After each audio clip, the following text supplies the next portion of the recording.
अस्सलाम वालेकुम दोस्तों, मैं हूं आपका होस्ट, आपका दोस्त उमैर कायम खानी और आप देख रहे हैं हमारा यूट्यूब चैनल स्पोर्ट्स फनकारियाँ। चैम्पियन कप का आज बहुत बड़ा मैच था जिसमें डिसाइड होनी थी चौथी टीम कि चौथी टीम कौन होगी जो आगे क्वालिफाई करेगी सेमीफाइनल के लिए। डॉल्फिन वर्सेस लॉयंस, यानी छोटा Don versus Shaheen Shah Afridi. Dolphin छोटा डॉन मैच तो जीत गए लेकिन क्वालिफाई ना कर सके सेमीफाइनल के लिए। डॉल्फिन 11 326 रन बनाए और 327 रन का टारगेट दिया लॉयंस को, जो लॉयंस बना तो ना सके लेकिन उनको 223 रन बनाने थे क्वालिफाई करने के लिए सेमीफाइनल, जो उन्होंने बना लिया। सिर्फ 16 रन से शिकस्त हुई है लॉयंस को। बहुत अच्छी बैटिंग करी।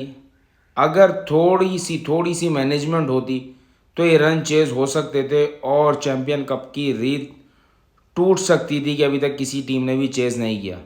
लेकिन लॉयंस के पास आज पूरा चांस था कि वो चेज कर ले। इरफान खान नियाजी जल्द आउट हो गए जिसकी वजह से लॉयंस को नुकसान हुआ, वरना उम्मीद यही थी कि जिस वक्त वो खेल रहे थे इरफान खान नियाजी तो लग ये रहा था कि ये चेज हो जाएंगे, लेकिन वो आज क्रीज पर रुक नहीं सके क्योंकि तवक्कुआत यही थी कि वो लास्ट मैच की तरह अगर एक और इनिंग खेल जाते हैं तो बेहतरीन हो जाएगा और लॉयंस ये मैच आराम से जीत जाएगी। उज्जवल शाह ने बेहतरीन बैटिंग करते हुए आज फिर 60 रन बनाए और वो नॉट आउट रहे। खुशदिल शाह काफ़ी मेहनत करते हुए नज़र आए, लेकिन आज के मैच में जो सबसे अजीब हुआ वो ये हुआ कि शाहीन शाह अफरीदी जो अनफिट हो गए। फ़हीम अशरफ की एक ऐसी बॉल उनके पैड पर लगी, हालांकि पैड पर लगी, लेकिन उसके बावजूद शाहीन के घुटने के अंदर इतना दर्द था कि उनसे खड़ा नहीं हो जा रहा था और वो मैच छोड़कर चले गए। अब इस पर सवाल ये है कि कुछ लोग बोल रहे हैं, बल्कि कुछ लोग बोल क्या रहे हैं, शाहीन के कट लगा हुआ था, उसी जगह पर जाकर बॉल लग गई। लेकिन मेरा सवाल चैम्पियन कप की मैनेजमेंट से कि भाई कौन सी क्वालिटी के पैड इस्तेमाल हो रहे हैं कि बॉल अच्छी, मतलब पैड पर लगे तो इतना तो नहीं लगता फिर भी, लेकिन शाहीन को जिस तरीके से सॉइलिंग और जिस तरीके का दर्द हो रहा था तो वो पैड की क्वालिटी पर सवाल उठता कि यार कौन सी क्वालिटी के पैड हैं ये जो दिए गए हैं बैट्समैनों को। अगर ये इंजरी बढ़ जाती है तो शाहीन शाह अफरीदी पाकिस्तान का सासा है भाई, पाकिस्तान का फ्रंट लाइन बॉलर है और उसको इस तरीके का पैड बनाकर भेजा, जबकि फ़हीम अशरफ कोई इतने तेज़ रफ्तार बॉलर नहीं है, एक्सप्रेस बॉलर नहीं है, वो मीडियम फास्ट बॉलर है। उनकी बॉल इतनी स्पीड से आकर लगी कि शाहीन से खड़ा नहीं हो जा रहा था और शाहीन मैच छोड़कर चले गए। उसके बाद आए आमिर जमाल जो जल्द पवेलियन लौट गए। उसके बाद शाहीन ने हिम्मत कर कर, कप्तान थे तो हिम्मत कर कर आए और उन्होंने बहुत ज़बरदस्त बैटिंग करी और इतने बड़े बड़े छक्के मारे कि मेरे ख्याल से चैम्पियन कप के सबसे बड़े छक्के जो हैं वो शाहिद खान आफरीदी के दामाद शाहीन आफरीदी के ही हो गए। क्योंकि शाहीन को एक तो दर्द भी था और गुस्सा भी था कि ये हो क्या रहा है, मतलब इतना शदीद दर्द और इतना बड़ा बॉलर उसको बॉल लग जाती है और वो बेचारे की इतनी सूजन थी, तो दुख भी हो रहा था कि अल्लाह उसको सेहत दे शाहीन शाह अफरीदी को, क्योंकि भाई पाकिस्तान का सासा है। अगर इस टूर्नामेंट के अंदर इतनी बड़ी इंजरी हो जाती है, ऑलरेडी वो बहुत बड़ी इंजरी को फेस कर कर आया और उसके बाद से वो अपनी वो वाली फॉर्म में भी नहीं है जो वो पीक में था। तो अगर एक और मज़ीद बड़ी इंजरी का शिकार हो जाता है तो इससे पाकिस्तानी टीम को बड़ा नुकसान होगा, क्योंकि शाहीन शाह अफरीदी अभी तक फ़िलहाल हमारा फ्रंट लाइन बॉलर है और उसी पर सारी तवक्कुआत होती हैं। जिस तरह बाबर आजम से बैटिंग में तवक्कुआत रख रहे होते हैं, उसी तरीके से शाहीन शाह अफरीदी से तवक्कुआत होती हैं बॉलिंग में।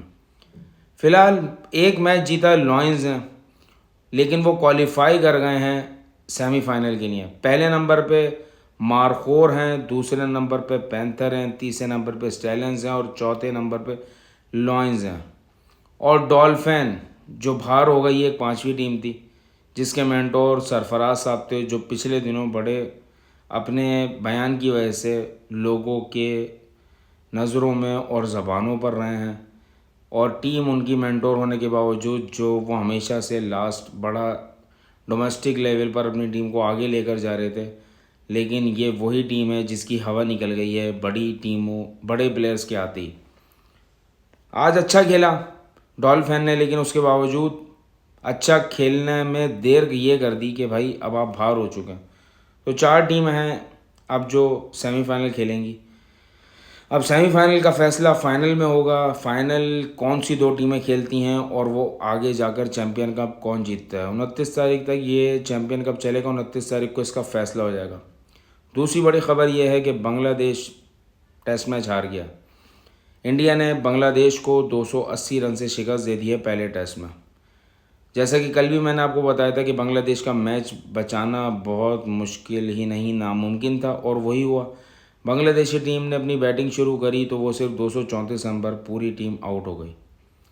बांग्लादेशी टीम वही टीम है जो पाकिस्तान को अभी पिछले महीने ही हमें 2 टेस्ट मैच हरा के गई है, बेहतरीन बैटिंग और बेहतरीन बॉलिंग के साथ। लेकिन वहाँ जाकर उनकी बॉलिंग भी इतनी को ख़ास मज़ेदार नहीं चल रही है। शुरू में एक अच्छा सेशन उन्होंने निकाला, उसके बाद से उनकी पूरी बॉलिंग कोई भी काम की नहीं रही, और बैटिंग में 149 रन और 234 run. Pakistani pacers, Pakistani bowlers, Pakistani spinners सब की कुटास लगाने वाली बांग्लादेश इंडिया से शिकस्त खा गई है, और इंडिया चैम्पियंस जो टेस्ट चैम्पियनशिप है उसमें नंबर 1 पोजीशन पर कंफर्टेबल हो गया है। मतलब वो उसको कंफर्म हो गया कि फाइनल जो है चैम्पियन टेस्ट जो है टेस्ट चैम्पियनशिप का वो इंडिया ही खेलेगा।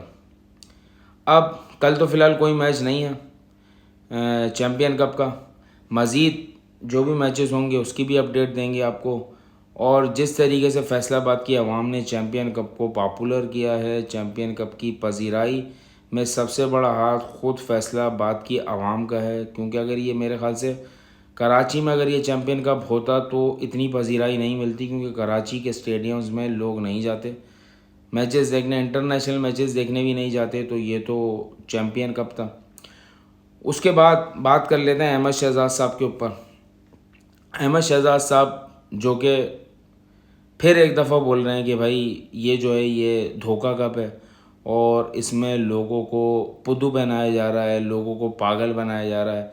इससे कुछ हासिल नहीं होना, इससे आपको कोई भी नया टैलेंट नहीं मिलना है, और ये सब चीज़ें बकवास हैं। ये बस इन लोगों को, आवाम को बेवकूफ़ बनाने के लिए, जो इनके अंदर बुराइयां थी, कोताहियाँ थी, उसको छुपाने के लिए आवाम को एक लॉलीपॉप दिया गया है कि भाई ये अपने प्लेयर्स को दोबारा से प्रमोट करें। लेकिन अहमद शहजाद भाई देखें, जो भी है आप उसको जो जैसा भी समझते हैं आप समझें, लेकिन मैं इसका आपको एक बात बता दूं कि ये जो चैम्पियन कप हो रहा है इसका सबसे बड़ा फ़ायदा ये है कि आपके जो लोकल प्लेयर्स हैं, मैं इंटरनेशनल प्लेयर्स की बात नहीं कर रहा, उनको सबसे बड़ा फ़ायदा ये हो रहा है कि उनकी इनकम हो रही है। और इसमें जितने लोग मतलब इंटरेस्टेड हैं और जो इन्होंने इसके ऊपर पैसा लगाया है, तो लड़कों की इनकम में इजाफा हो रहा है। क्रिकेटर्स की, जो हमारे लोकल क्रिकेटर्स हैं, उनको पैसे मिल रहे हैं, तो अपनी खुराक पर, अपनी सेहत पर और अपनी फ़िटनेस पर ध्यान रख सकते हैं। इसका सबसे बड़ा फ़ायदा ये हो रहा है।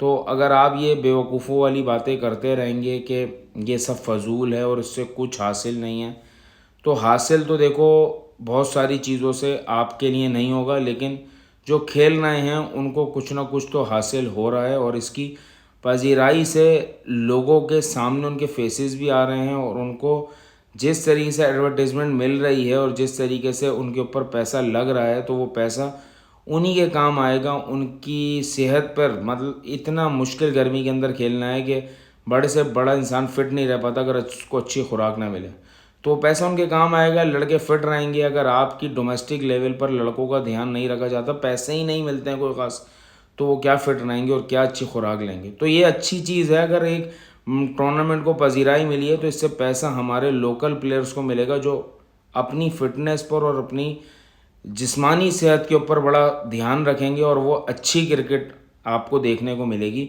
जिस तरीके से बाकी ममालिक में देखने को मिलती है। क्योंकि पाकिस्तान में क्रिकेट के अंदर इतना पैसा है नहीं, अगर अब इंटरनेशनल क्रिकेट तक ना है। फ़िलहाल मुझे यही मैसेज देना था अहमद शहजाद को कि यार आप जलो नहीं, हसद नहीं करो, आप अपना अच्छा काम कर रहे हो यूट्यूब पर, वो करते रहो। फ़िलहाल के लिए इतना ही।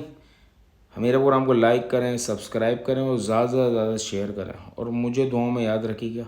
फ़िलहाल के लिए इतना ही, इजाज़त दीजिए। अल्लाह हाफ़िज़।